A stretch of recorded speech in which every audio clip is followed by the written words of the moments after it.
Hello there, and welcome to the CP7 podcast. My name's Palm. And I'm Andy. And together we are Chrono Passion 7.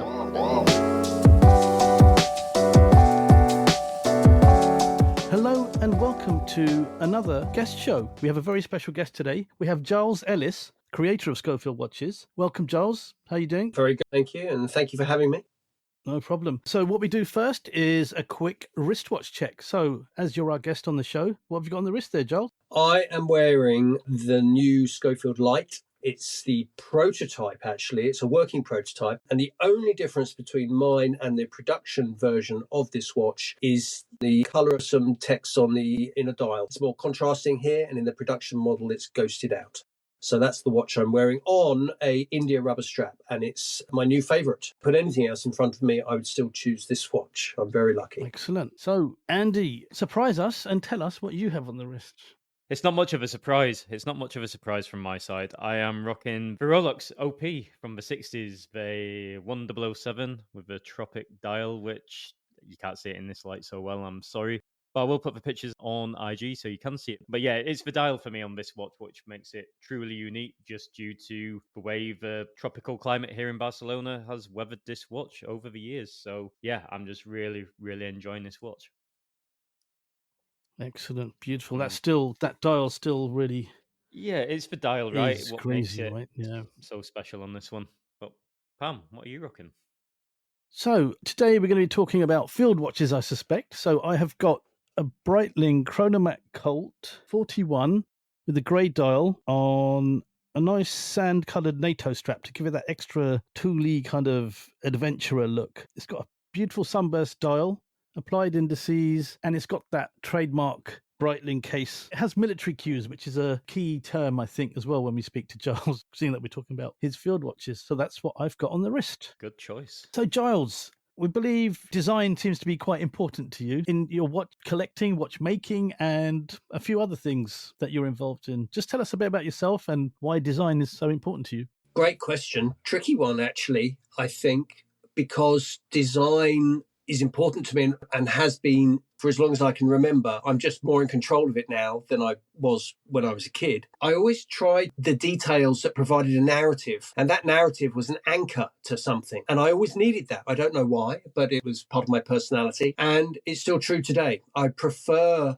a complex story. I prefer, if it's sincere, right? I prefer those details to help me sometimes justify a purchase. That certainly helps, and that's part of our brand. But it also helps me love an item, and especially if that story talks to me. So, for example, I would rather know more about where the cotton comes from in a T-shirt than how the T-shirt looks. I'm more drawn to that story to do with all the processes of making a T-shirt than I am actually how it looks. I mean, that's secondary. And that has been built into Schofield because Schofield is me, okay? It's the filter. I am the filter of everything that passes. And that's not true of just the watches, but the entire way the business is run. So it quickly became apparent with Schofield that I was less interested, I love, but I'm less interested in the complexities of movements that would have to be made for me bespoke. I did actually try that in the early years, and it becomes prohibitively expensive. And so I really started to focus on the design-led process of watchmaking and pushing that as far as I possibly could within the constraints of movements that were available to me. Because quite often it's the movements that dictate the design of watches, unless you're working the movement into the design, okay? When you're buying an off-the-shelf movement, you can modify it or you run with what you're given. And on the most part, you'll have central hands, maybe a sub-dial. You don't get to have power reserve indicators on the back of the movement, for example, even though that's super cool, right? And I would love that. I don't have access to that, not without enormous investment. So I tend to steer away from that. And if you're a movement person beyond ETA, STP, Unitas, Soprod, all of those right? guys, the usual suspects. If that doesn't tick your boxes, then I'm not the company for you. There are plenty of others that do, and I don't try and encroach into that. Having said that, I've played with movements and we've tried to develop some complications, things like tied time, second hand under the hour hand, very tricky to do, and things like that. And they haven't come to pass, that they haven't come to market. So that hasn't happened. So in a very superficial and simplistic way, we've done things like modifying the finish of movements and the platings of movements. We've added things like hacking seconds when hacking wasn't on that movement, things like that, which is very simplistic in watchmaking terms. So from a design perspective, my interest is how far can I push the design without the watch becoming too wacky. Okay, there are still constraints. You can't go completely hog wild on all aspects because you end up with something that is unwearable. I still like the conservative nature of standard time telling. So 3 hands round watch, I'm all over that. I love that because I like the integrity in the design at the very basic level, which is a watch should tell the time. And clarity and easy time telling is first on the list. And so from a design perspective, we call these constraints. And the constraints are what tie you down as a designer. Otherwise, like I said, you're wild, right? And you can design something that is just not functional. And I like constraints. And I build constraints deliberately in to tie me down as a designer. And so designing watches with me, I have all the natural Schofield constraints. And quite often we would call that would be a bias because, like I said, I'm the filter. I'm not designing watches for anybody else. It's just me. And therefore, it's my bias, right? It's my color palette. It's my taste when it comes to font selection and index and all of these kind of things, right, in designing watches. And material finishes, strap materials and finishes. But also, from a design perspective, what informs the design will be the narrative. So having a rich narrative informs the design. Okay, so every constraint you have on a list of constraints informs the design. That's the purpose of it, which ultimately, if you have a very comprehensive list, then there's less design to do, right? Because a lot of it's already being dictated in the list. And a good example of this is 2 watches designed almost side by side. One will be the Obscura, which is me turned up to 11, is what I like to say, because it's full bore Giles, okay, and then you've got the light, the watch I'm wearing, which it can't be full bore because full bore is really expensive, and the whole purpose of the light is to be a cheaper watch, okay, which makes it a constraint, which therefore informs the design process. So the Obscura, if that was going to be really maximum fun, I suppose, is a good way to put that from a design perspective, then it meant doing things that were slightly off-piste and outside of the watch industry. As if you know my brand, then you know I really dislike homogeny and the fact that people do things the same way. I dislike that and deliberately try to work outside of watch industry standards to develop new materials and new things. So the Obscura has a Damascus steel case that I finish and acid etch to get a Damascus steel finish.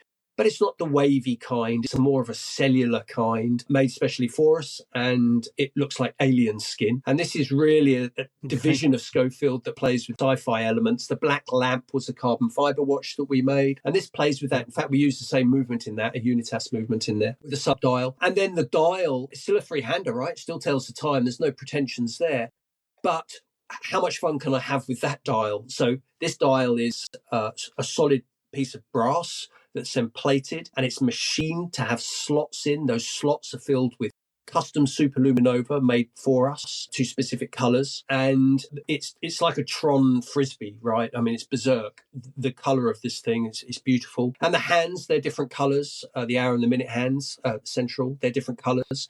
But here we have only the hour hand is loomed, and the minute hand goes over a loom ring. So it blocks the light rather than showing the light. So you can tell the time because the minute hand obscures, it's called the Obscura, it obscures a ring of light, and the hour hand is the only one that's loomed. So you tell the time like that. And these rings of loom around the outside are broken up at the cardinal points, so at 1, 2, 4, 5, 7, 8, etc. And it's these little things that make this watch totally berserk, okay? And everything about it, including the case it comes in. It's no longer a box, it's a canister, and it looks like if you found it, you should probably leave it alone or phone some authorities because it looks like a munition.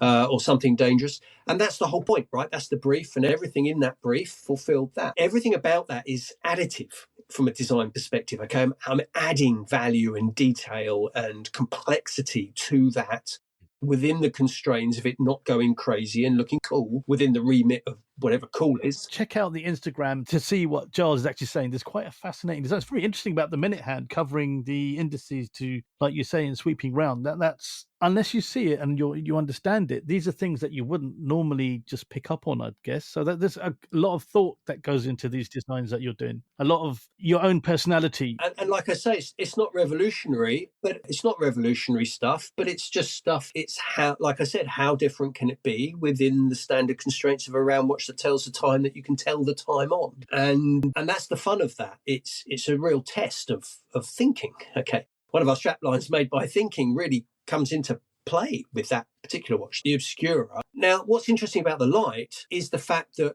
it cannot be subtractive. I can't take all the good stuff about the Obscura and take it all away to make a cheaper watch. That's not how I operate, because it means that I would never pick up the light to wear. I wouldn't want it. Why would I if it's got all the good stuff taken away? And so it was about having a different starting point so that it could still be additive on its journey, but just in a different direction. So when I was designing the light, a military watch, general purpose, these are ultimately marketing terms on the most part. Okay. What was the inspiration there for your newest one is the light? So what's the inspiration behind that? It's unique look and name. The inspiration actually was to make a smaller watch. Schofield watches are known for their size and often misinterpreted. Because I sell direct to consumer, I have to articulate the watches with photos. That's how I show them off. You can't go to a shop and see them. And the problem is with that, the photos, and any Schofield owner would attest to the truth of this statement, is the fact that the photos don't do the watches justice. And that's because of the complexity of the design, in the respect that a Schofield watch is meant to be interacted with in the light or in the dark, right? And that's when it shows itself off. It's revealing things about the design over a longer period of time than a single photo can justify. And so the light was me offering a watch up that hopefully will draw an entirely new audience towards it, because there are many people, I know from 15 years of doing this, that are frustrated with the fact that there isn't a smaller Schofield. So there's definitely a place for a smaller Schofield. And I have played and like the idea of wearing a smaller watch. I like the strange lights, which is still a bigger watch, but it's lighter. And that lightness is made of titanium. It means that you don't know you're wearing the watch. Tricky watch to sell, titanium watches, because heft we all associate with quality. And they are in unusual colours. But nevertheless, it's remained one of my favourite watches in the collection. And building on the fact of comfort and something less imposing than the standard lineup of watches, then that was the beginning point for the light. It also gave me an opportunity. Now, do I take the original case shape that we've been dining on for 15 years and shrink it?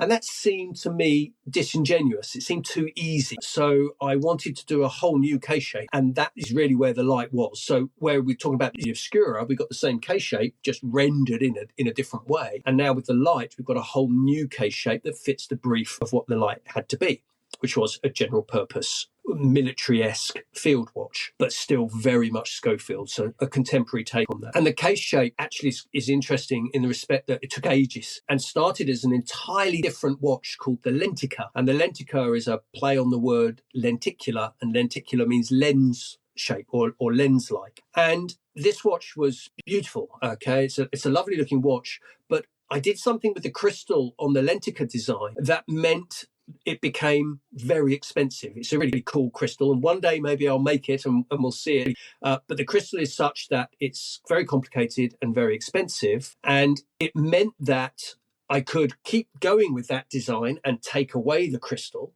okay? Or I can shelf that design because it was perfect with the crystal. So it was an evolution. I took the best bits, other than the crystal, from that design and then would keep going. And these are iterations in design. You keep going with different versions, okay, until you're happy. And the light was really an exercise in being safe to a degree. There was nothing fruity about the design. There was nothing not to like. The only thing you may not like about the light would be its price.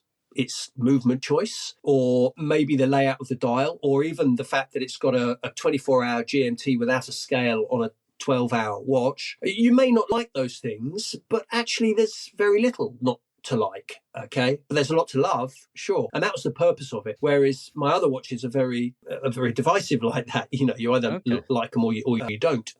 And I'm very fortunate that people do like them. You've been called disruptive luxury, apparently. Well, that wasn't my term, actually. Yeah, no, somebody else said that about me, and we kind of adopted it because it's kind of cool, right? And does explain that if you don't, like I said at the beginning, if you don't like what we do, then go somewhere else, you know. But if you do like what we do, then it's likely that you're going to buy more than one thing from Schofield. In fact, 80% of our customers come back and buy something else, which is why other press have said that we have a cult-like following. We do, because Schofield's adherents tend to like I do, most of what I do, right? Because I design it for myself, I'm fortunate that others like it as well. And if they do like one thing, then it is quite often they're going to like other things as well. So we have customers that have over 10 to 15 Schofields and many hundreds of straps, of which we've done, many hundreds over the last 15 years. Often those are limited editions. So never argue with a Schofield fan, then. I think it would be a difficult fight. You're going to be in trouble. Even in hard times, we've had guys sell off their entire collections but keep their Schofields. You know, even the Pateks have gone under the hammer, but the Schofields stay because, again, they love the narrative. Yeah. And I love that, right? As a watch designer, there are a few things that I particularly love, and it's those stories of adherence to the watch and what it means to people. That's the magic for me. Just maybe for our listeners to find out a bit more.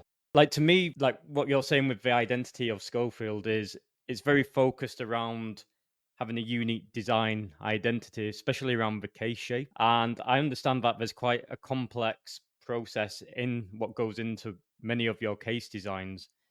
And then legibility of the dials, I notice, are extremely clean as well. But another element, what I understood, was you work with many different suppliers. I think the last time I read it was like approximately 34 different suppliers. So you can have so many different creative inputs and have more flexibility. Is that still the case? And yeah, just to let our listeners know a bit more, you know, the whole process overall, what goes into that final product and the thought process, you know, into the design. Yeah, I think a good way of explaining that is that I was at Basel World once and visited the Chinese manufacturing warehouse that they had there, right? And saw everybody's watch boxes. Cheap, but huge minimum orders. Makes sense if you've got the space to store them and the finances to pay that invoice. I was not in that position, so I had to find solutions to the problems that I was facing, and being underfinanced was certainly one of those when I started. I came into this with absolutely no money at all. I literally sold musical instruments and mountain bikes to fund Schofield, and that's how it started. And so what I am able to do is design for myself creatively, which means there is no creative budget because that was infinite. So I can spend as much time designing a sticker as I can a watch. And that's something other companies don't always get because they couldn't afford or justify the time spent on the small things than you can on the big things. And this is true for things like photography and the website and the copy and the story and all of that, and the subdomains, the other sites like Undercurrents and Sugar Free, and back in the day we had another thing called Pelican Fossa and Tide Time, and all these different projects that some have come and gone, but I have the time to do those things because I value them so highly and they give me so much pleasure in the process of doing that. When it comes to how I make watches and the suppliers that I use, many of them are not in the watch industry because it's not so much I want the creative input. I just, again, don't like the homogeny. I don't want to share a watch box with Panerai, right? I want it to be different. And when we were chatting before we went on air, talking to the students that I teach at Sussex University, it's something like that is so dear to me. I've given them a brief, for example, to design me a watch box, but that watch box mustn't be packaging, okay? It must be a beautiful object in its own right. Because when I receive something through, if it comes in cool, keep forever packaging, then that makes it even more special because so much thought and care has gone into that. I remember buying a shirt from a guy in America once called John Lofgren, and it came in a really cool box with a really cool sticker on the front, and the box was stapled. We use staple boxes now, so they're not glued, but it was a keep forever box, right? It was something that was so cool in its own right that you wouldn't want to throw it away. And I love that. I don't like waste at all. And so everything I do is a keep forever thing, whether it be a sticker, a business card, a flyer, or whatever. So Andy, the stat that you had of 30 odd suppliers, that's true, but for only one watch. So that would be true of, say, the Beta, that doesn't share all of the same suppliers, range of lights. Okay, there'll be other suppliers involved in that as well. And so when you're looking at one of our wooden watch boxes, the wood and the construction is made by one company, but I will source the little brass knob that's on the inside because it's got another layer. So that's another supplier. I also supply the hinges because they're not the same. They're a slightly better quality than your average quadrant hinge. So I supply that.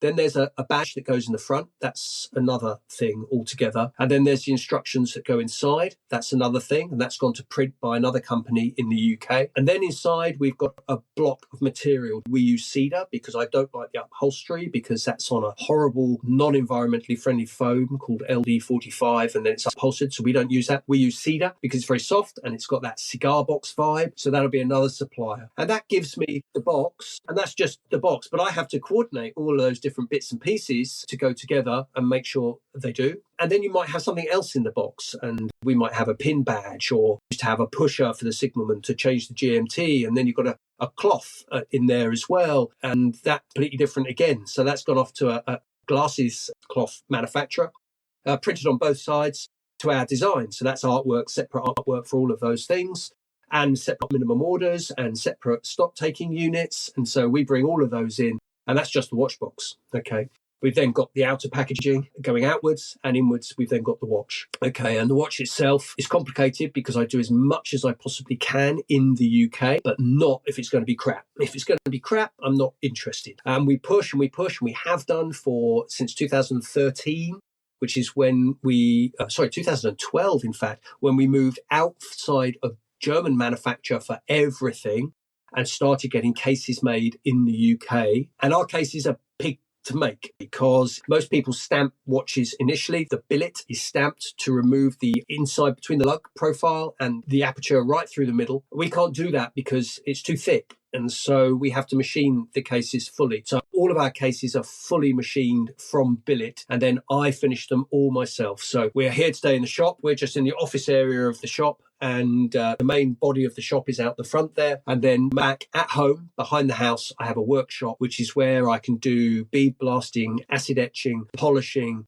engraving, and some finishing. And I do all of that at my workshop. So I'm toing and froing between here and home in order to get that done. That's absolutely incredible. And that's something not everybody would know from first glance, maybe seeing a watch on Instagram, for example. It's when you investigate a brand more, or like a podcast like ours, where you really start to find out what goes in to your watches, which is incredible. I have a headache, in all honesty, just understanding how you coordinate through so many different aspects of just getting a box created and working with so many different suppliers to get that to come together. It's quite remarkable, to be honest. So yeah, well done on that achievement. And yeah, it's extremely exciting what you're doing. I never thought there was that much behind the boxes. I mean, you don't think of it, do you? The boxes are just generic, right? As you say. So you put a lot of your own heart and soul and personality into getting everything exactly how you want it. Again, one of the reasons for my first question is I knew you're very design focused, very has to be done right. But this leads to a question of mine. Of all the watches you've made, which was your favorite one, as in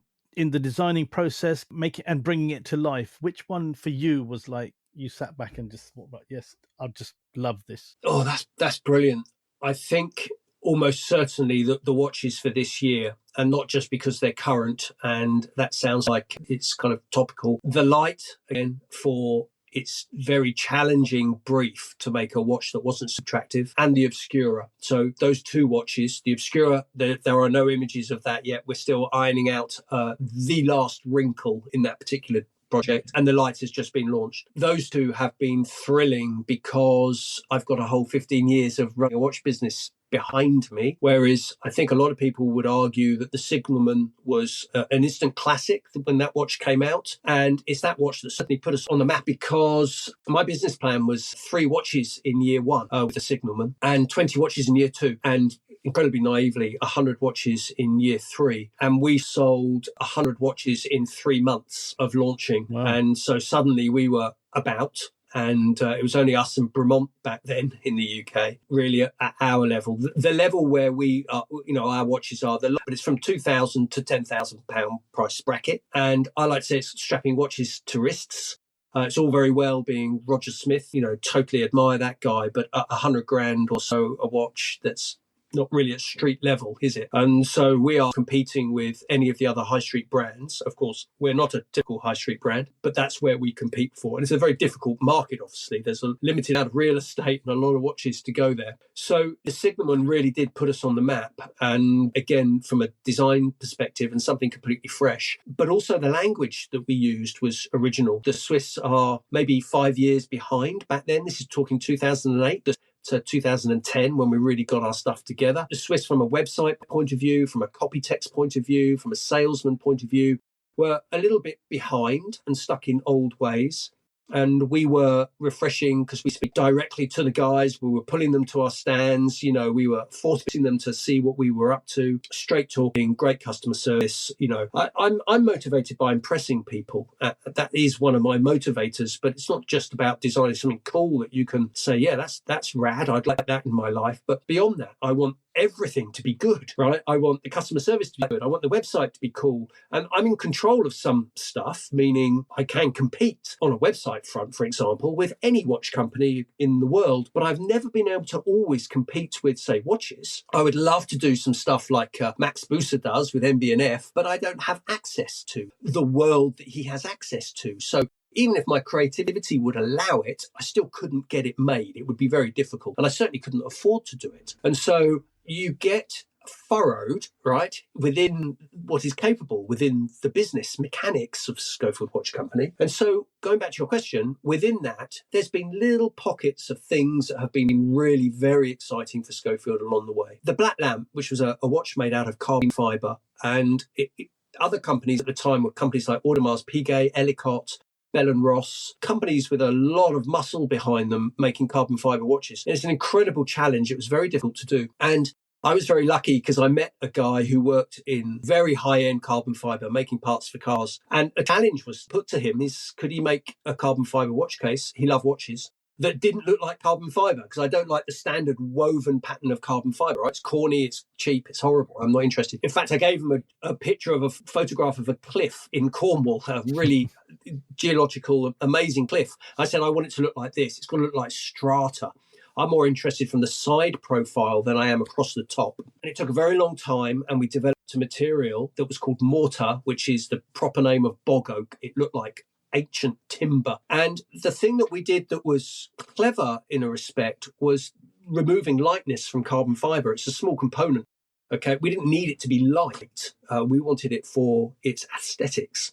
And so by removing lightness, it meant that we could make it really dense. And with the dense comes a material that is way more suited to watches than carbon fibre off the shelf would be, because it's full of voids. It's not very scratch resistant. It's not very good at holding tolerances. And so by taking lightness away, we developed a material that was really unusual. And then with that, we developed with Black Badger a loom ring that went inside the watch. You can Google the Black Lamp. And at the time, nobody had done anything like that with loom. And so it was the first of a team of watches that came afterwards that started to play with luminescent and other materials. So we were really the first with that. And I think that's really cool. And I don't own a Black Lamp actually. And I've only got bits of carbon fibre here, no complete watch. And we sold a whole heap of those, and that was great because it was a really unusual watch to do. And then going on from there, we did a polished titanium watch with an enamel dial. It was an expensive project. It was a one-off. It was for me, but an American collector saw it on Instagram, bought it straight away. And that set the whole bare bones thing going, which was an unbranded Schofield that was identifiable by its form factor, right? By its geometry. And that was really cool, because that was all about the case and no branding at all. So it didn't have a name then? So it didn't have an actual name of the model then? It was just, you knew it if you saw it?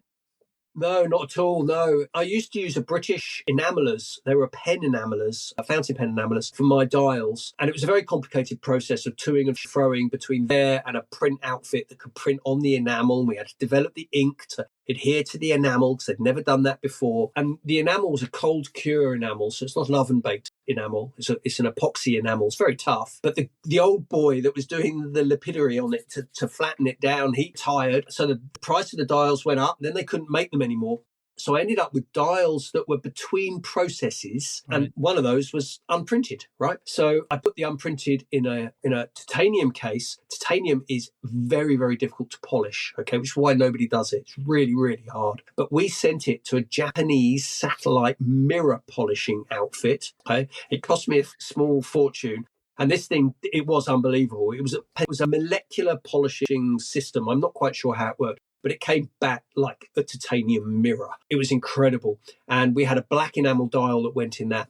That was snapped up in a second. I let that one go because I need money more than I need watches. That's the nature of running a watch company. It's a very different relationship to watches that you might have as consumers. I'm not in that game, as it were. I build watches for me, and they supersede nearly all other watches because I'm a confident designer, right? And I don't mean this from an arrogant point of view. It's just a statement of fact, is that I can design a watch for me that fulfills everything I need in a watch, and therefore I don't need any other watches. So my watch collection is incredibly small and unimpressive. And I take Schofields when I need them and wear them for a bit. And then if somebody wants to buy it, of course, I'll sell it and then move on to the next thing that's available or left behind in a watch box out the front. Okay, well, I love that passion, Giles. I just love that passion you've got there. Everything you're doing is amazing.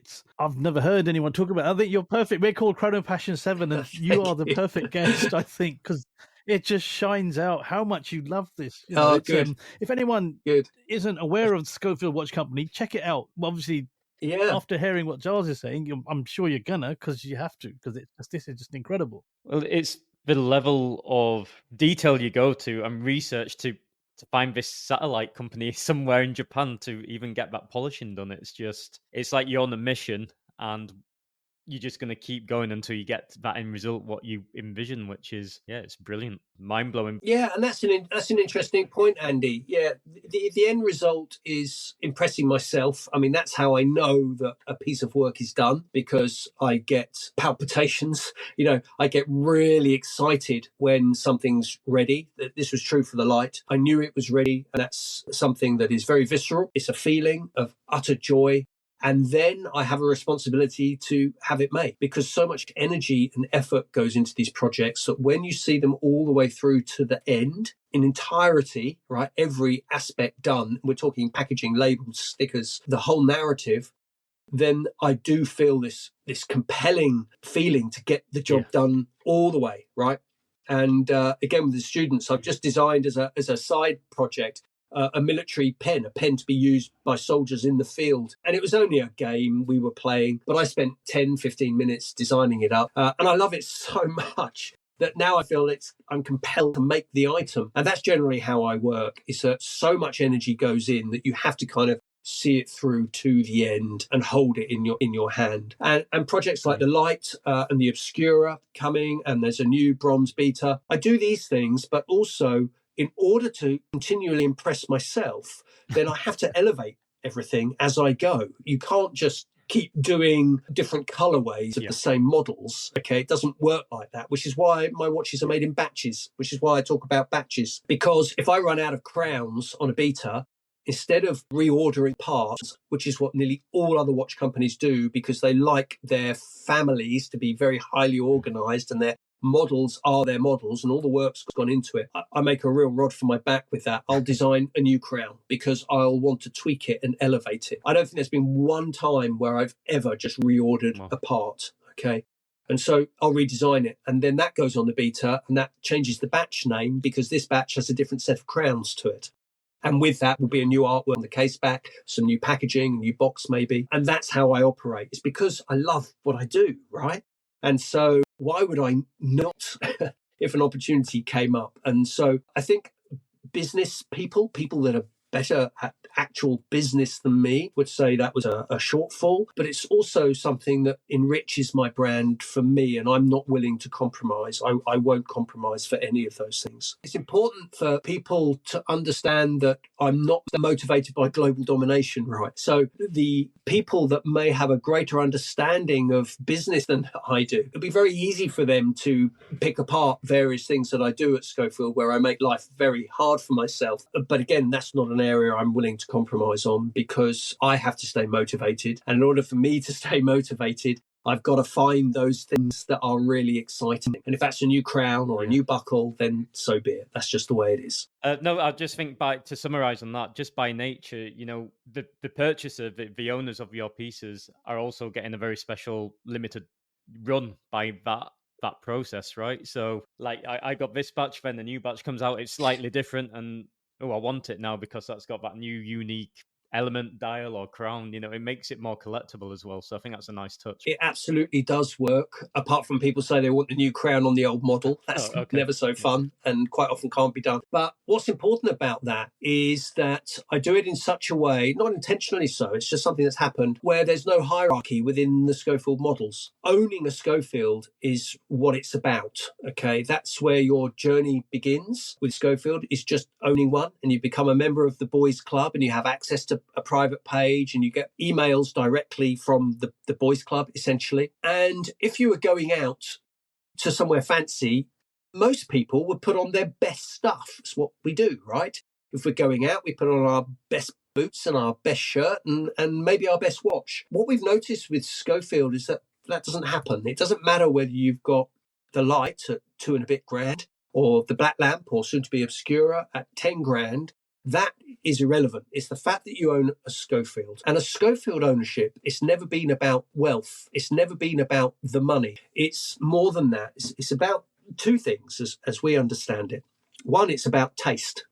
Okay, it shows that you've done your research and you've got taste in respect that you don't want the same as everybody else. You want something different, but not so different that it's wacky. It's still within proper watchmaking, but it shows that you have taste as a person, because that's something I try to articulate, is the generic nature of taste and luxury and class and engineering and all of those things, right? But it also means that you're willing as a person to take a risk, because I'm a small company. Not everybody knows who I am. And so therefore you've got to put down $3.5 grand, sometimes anonymously online, right, on the website, and have some faith that this product that you're about to get in your hand transcends what you've read about. I know I need to over deliver on any expectations that anybody has on Schofield. And that's why really I'm still here 15 years on and I haven't gone bust. Very easy to go bust in the watch industry. Money's in and out very, very quickly. Things are expensive in the watch industry. And I'm still here. I'm still doing it. And that's why. It's because of those details. So that leads on nicely to our closing question. In this economic climate, and as a British brand, an independent British brand, what challenges do you face currently? Because there are new brands, you're an established brand, there's a lot of new British brands popping up left, right and centre now. Are there any challenges you face as Schofield Watch Company that you didn't before, in terms of climate, and then also in terms of lots of different brands trying to snatch the same piece of the market that you have? Yeah, okay, two great questions. The latter I'll answer first. I've never been worried about other brands. I've never been concerned. I know we're all vying for the same real estate, as I mentioned before, but I'm confident that Schofield is something that can't be diluted by anybody else, in respect to the fact that I've built so much detail and so much language into the brand that you couldn't get close to that. And that's okay. You can do something different, right? And so I'm confident, because of the amount of energy that has gone into Schofield, that nobody would be dumb enough to do that now, okay? You simply couldn't do that. It would make no sense unless, I can't see in the modern environment that we are 15 years on, I just don't see. I mean, it happened by accident with me. If you went to do it deliberately, it couldn't happen. And it can't happen by accident now, because the landscape's changed entirely. That's what I mean, because there are so many more independents now. Also, from a financial point of view, you need a lot of money, okay? I should have bought the watch I wanted rather than design my own. Okay, designing my own cost 50 times more than the single watch that I coveted and couldn't afford, and therefore thought I should make my own. So it's a kind of madness in a way to start a watch company now, especially on a shoestring. You need an enormous budget, and you need an enormous budget for marketing. And that's where the challenge lies. It's in marketing, okay? Now, the business side of things of Schofield, I can take care of. The design and anything outward facing, that's me, right? Down to fourth decimal place, I design everything. Website, photography, watches, packaging, that's all me. Nobody does anything. Marketing wise, again, I do it all. But it's something that I have to learn about every single day because it's changing so fast. And the biggest hurdle that I found now is the fact that nearly all journalism within the watch space has become incentivized by money, okay? In the respect that I have to now pay a lot of people just to post a press release. It doesn't happen across the board, but it seems to be catching on to become a new paradigm in how these people syndicate news, okay? Now, what that means is it squeezes out the independents because they simply can't afford to do that, okay? On an individual basis, maybe you could do one or two, but we all know that makes no sense in advertising. You know, it's a spray effect. That's how advertising works. And so it's a real challenge, even an established brand as myself, to get picked up by press, to get talked about. That's becoming very difficult. And let me just put that into context. When I started 15 years ago, the internet was free. Okay. Everything I did on the internet was new. It was fresh. It was guerrilla style marketing. Okay. I could be everywhere. We had YouTube presence, the fancy. We were all over the cool sites like Stuff and the Collector and all of these kind of things, right? I remember a business card I had with a list of 50 different social media platforms that we were all over. And we've never really succeeded in any single one because I did spread myself over too many early on. And that's the way the landscape was. Then the internet became expensive. You had to start to pay to boost your posts, to get your reach and do all of that kind of stuff. Then the internet got really complicated, okay? You started to have to get your email newsletter to talk to your e-commerce platform, to do abandoned cart flows and other welcome flows, and getting that language to talk to each other it's an enormous job. And there will be people listening saying, well, why is he doing it? Why do I do all of that? I do all of that because I like to be in control of it. Okay. And also it's a question of priorities and what I value. And I actually don't value social media. I don't value paying for Facebook and for Instagram to spread my posts further. Instead, I'd rather talk to you guys. I do my own podcast and I do a newsletter that goes out every week and has done every Thursday for over 10 years. It's the one thing I actually have to do every week is the Six Pips newsletter. And for me, I just need to sell enough watches to pay my mortgage and make more nice stuff. Okay.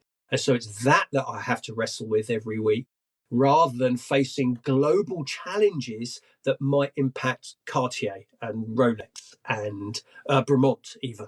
I'm too small. And so I have to kind of stay in my lane of where I feel integrity is the most important thing. Well, that's fascinating. A fascinating insight. Food for thought, as we say. That's incredible. I think it's a good closure. Thank you. Good. I hope that was interesting. Yeah. It's crazy. Yeah. Oh, definitely. 100%. It was fantastic. Yeah. Yeah. We'd love to have you back on sometime just so we can just talk some more. I think we've just scratched the surface. Happy to. Yeah. I've got a lot more to say. Yeah. Well, yeah, I could tell. Yeah. That's brilliant. Absolutely. No, we'll certainly do it again. We'll drop always on our show notes. So just for our listeners, make sure to go to the show notes on chrono_passion_7. We'll post all of the fantastic watches from Schofield so you can see them in even more detail.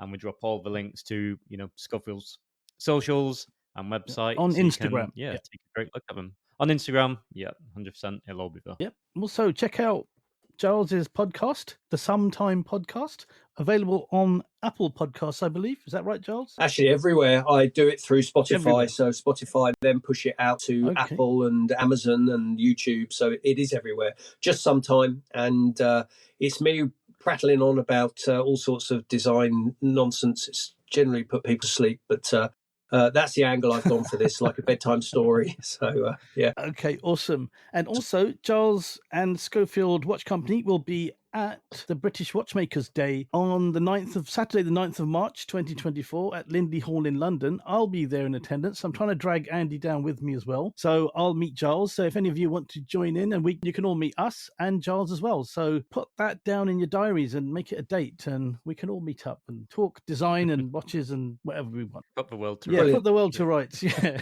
Okay. Thank you all so much for listening. That's us done for another show and another day. So we'll see you, and you'll hear us in the next one.